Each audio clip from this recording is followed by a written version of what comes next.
Okay, so we're back and ready to go after a long break, unless you are watching this video in a different year where we didn't have a big break, in which case there wouldn't be a break at all. Anyway, yeah, so I do plan on using these in future years, so this will be interesting. Okay, so we are starting Chapter 8, and Chapter 8 is one of those chapters that 8.1 is one of those sections that it doesn't have a ton of meaning, except there's a couple of vocabulary and definition things that are important, mainly because if you see things like inverse variation or joint variation, it's important to know how to set up the model, because the model will look the same no matter what. So let's get right into this, the vocabulary. It says two variables x and y show, we're going to call this inverse variation.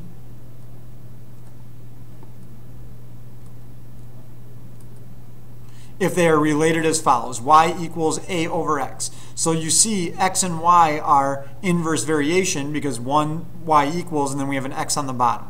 Okay, so it's a division problem. Y here equals and then we have x on the bottom. So x and y show inverse variation.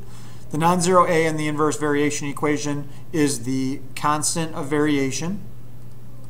So the idea of this is that all of these variation models, they will always include a constant, because we don't know exactly how they're going to be related. This number is going to determine in a little bit. We just know that in inverse variation, y is here and the x is on the bottom.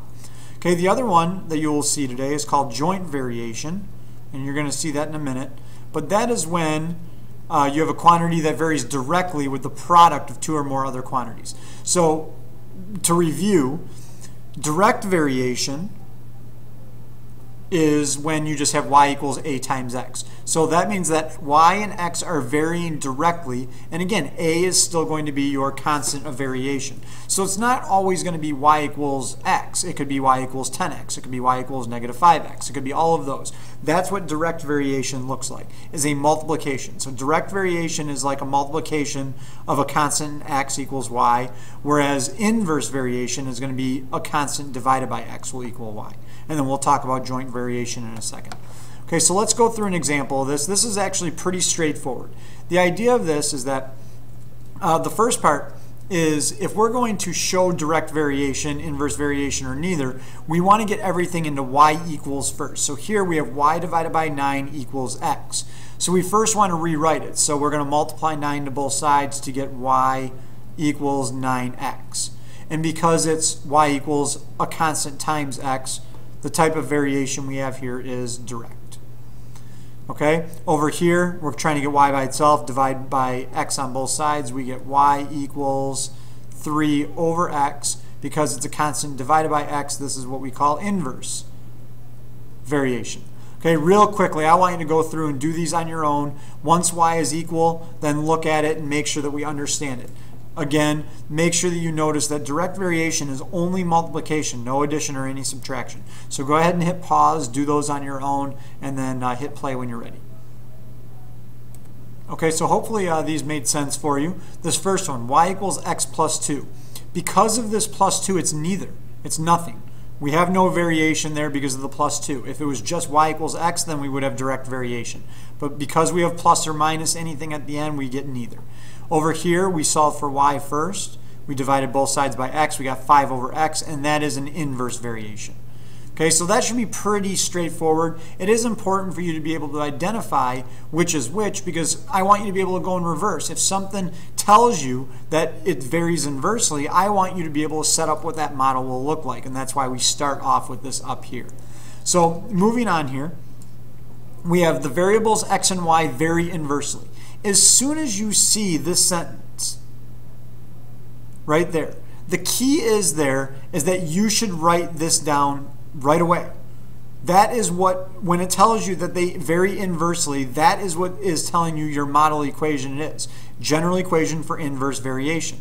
Okay, so it's important that as soon as you read how it's actually modeled, what the relationship is, then it's easy for you to write down what the model looks like. So now they give us more information. It says y is equal to 3 when x equals 6. So what we're going to do is we take our model that we write down, y equals a over x. We got that because it said it was varied inversely. And now we just plug in our values that they give us. So we plug in 3 for y, and we plug in 6 for x. And then we solve. Multiply both sides by 6, and we get a equals 18. So the idea of this is that once we know that a is equal to 18, we can actually write our equation.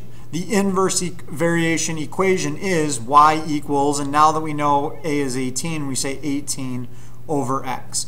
This is what an inverse variation looks like. We always want a variable y and a variable x, but we had to know what y was equal to and what x was equal to figure out what our a is.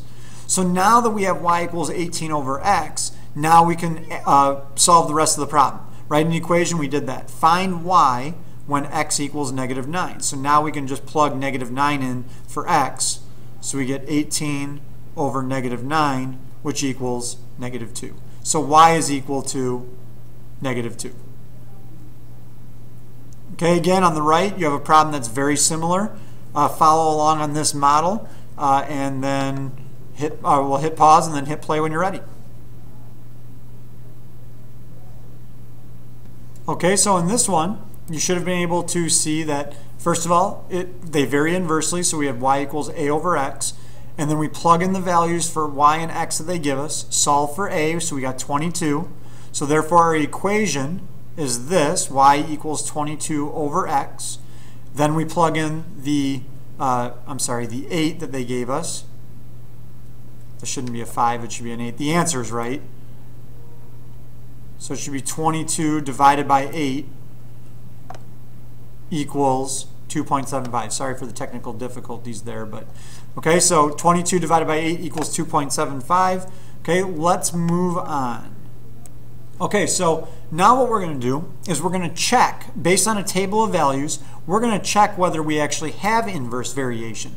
So again, we know that our equation for inverse variation looks like y equals a over x. So what does this really mean? What inverse variation means is that our constant is always going to be the same. So how do we check for it? It's real simple. What we'll do is we can take all the values, because the values that are given to us in a table are always y and x, or m and n in this case. So what we'll do is we will get everything on one side. So this is the same thing as saying y times x equals a. All we did was multiply both sides by x. So once you have it in this form, here's what's going to happen.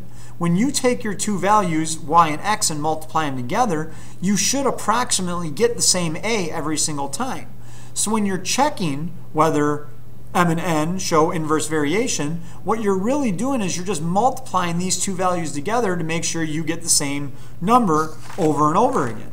So that's what we do. 5 times 45, so you're doing 5 times 45, just like you'd be doing here.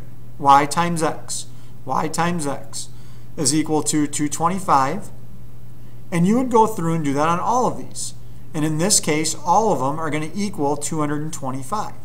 And because all of them equal 225, that shows that we have inverse variation. Okay, each product is equal to 225, so the data shows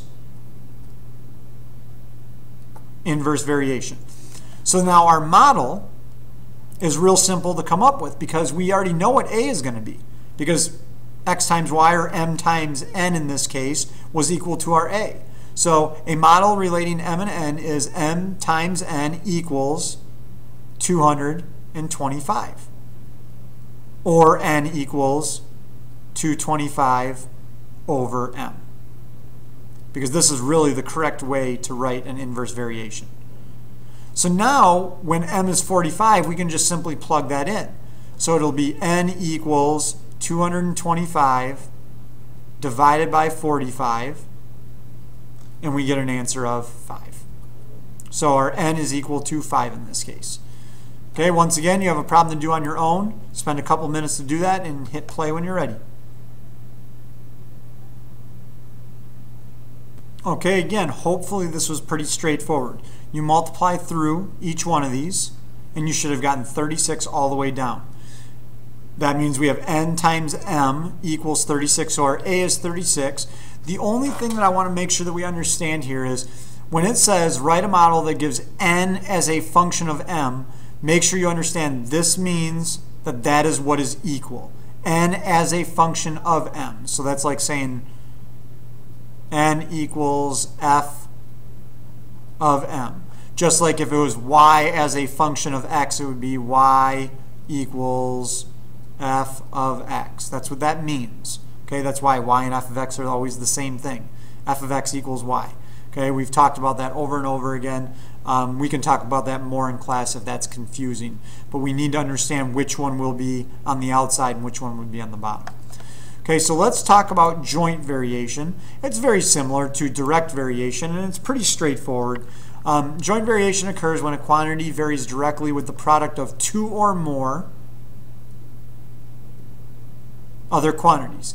In the equation below, a is a non-zero constant, and then in this case, z is going to equal a, x, and then y. This is what we mean by two or more. So z varies jointly with x and y. So it's varying directly basically with more than one variable. So we have a times x times y.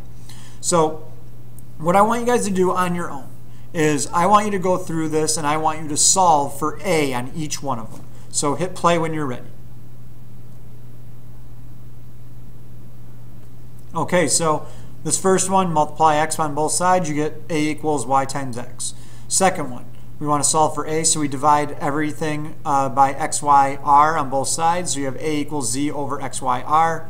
And this last one, a little bit trickier, we would need to multiply x to this other side. So we had a equals zx, and we have to divide by y. So we have a equals z times x divided by y.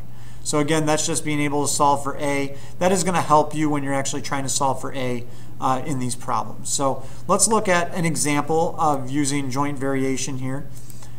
And it's pretty much the same thing.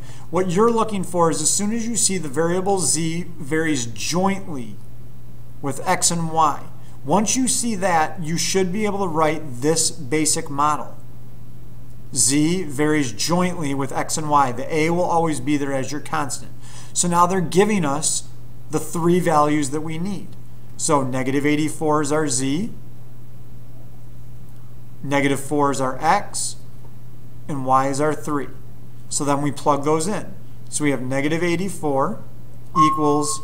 Teachers, please excuse this interruption. At this time, all members... Gotta love the interruptions. That's all right. So moving on, so we have negative 4 times 3 is negative 12. So what's going to happen here is we divide both sides by negative 12, and we will get our answer of 7. So a is equal to 7. Therefore, our equation is z equals 7xy. Now we can calculate what z is once they give us our other two values. So that will be 7 times 5 times 2. So that is, I don't know why we need this. 7 times 5 is 35. 35 times 2 is 70. So z is equal to 70. Okay? Once again, I want you to do this one on your own. Take a couple minutes. Shouldn't take you that long. Same idea as this over here. Hit play when you're ready. Okay, so again, as soon as you read that first sentence, z varies jointly with x and y. That means that you should write this equation out. Z equals a times x times y. That's the joint variation. Then plug in the z, the x, and the y that they give you. So you have negative 44 equals a times 4 times negative 1. Solve that equation. You get a equals 11. Rewrite your equation. So we have z equals 11 times x times y. And then we can plug in the other values they give us, which is 6 and 3. Z equals 11 times 6 times 3. Z equals 198. So again, two concepts there. Inverse variation, joint variation. They're two different equations, but you need to know what they are. Really, it's just plugging in and solving. Hopefully that makes sense. Don't forget to take your quiz on Edmodo, and I will see you tomorrow.